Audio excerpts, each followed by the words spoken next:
Warning: much of what you're about to see is some of the most disturbing Halo Clan War photography in all of Halo Clan War history. For your very own safety, viewer discretion is advised, especially if you're a squeaker.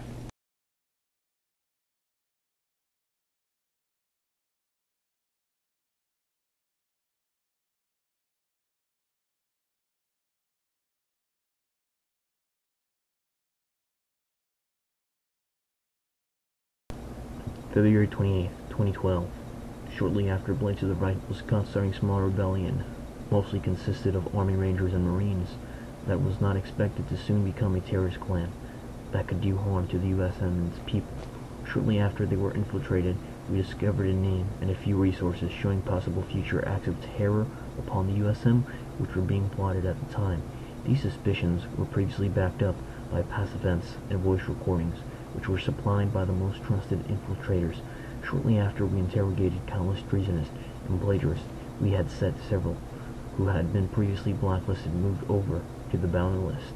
We have sent infiltrators and assassins to get the expected terrorists before they could commit their crimes of terror upon the USM. These operations, ever since, are no longer on the black files.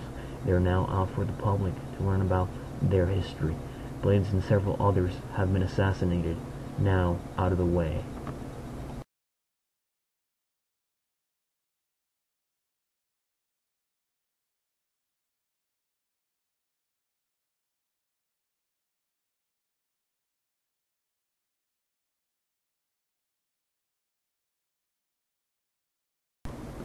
During our war front upon the NR on February 29, 2012, we had noticed Smiley 72, leader of Noble Resistance, had already had an efficient amount of troops to withstand a battle or operation. This had also been affirmative to the Council previously by the USM infiltration specialists, whose identities are currently kept secret for their very own safety. Apart from that, in our front, we had met face to face with Smiley 72's new battalion for the first time. It had been 23 hours into the war at the time when they saw our judgment rain upon them from the heavens. We had gotten countless assassinations on NR personnel and on former USM Precursor 322, for we took this such betrayal to the heart, and as you may see in this picture, we gave them a knife into their hearts.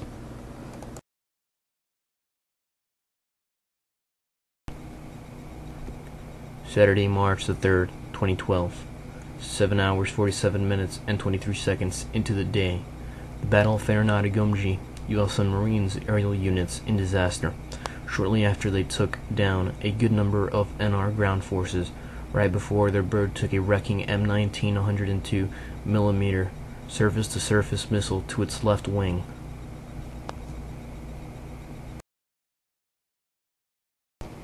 Well, what you basically see here is a USM Marine assassinating a NR Army Ranger. Only USM scientists were able to withhold and obtain Indian Forerunner camouflages and invisibility cloaks. These devices in foreign languages are called bafflers and dazzlers.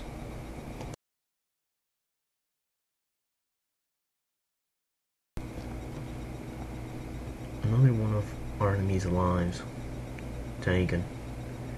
This one was ugly. A Warthog speed chase was going on to the north side of Gomji.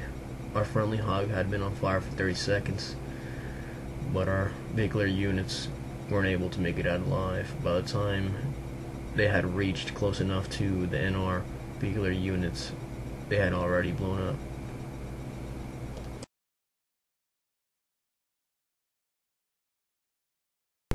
It was a long day for them, our fallen brothers, and our betrayed fallen brothers.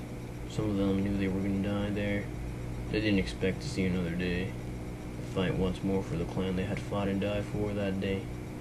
Their souls will be safely confined in the beautiful infinite mantle that they fought for. May us never forget the brothers in arms we knew and the ex-brothers we killed.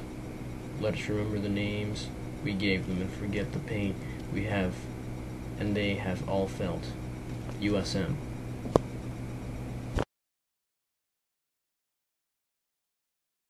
The following screenshot is NR leader of Smiley 72, assassinated by USM personnel identified to have been assassinated by USM Marines.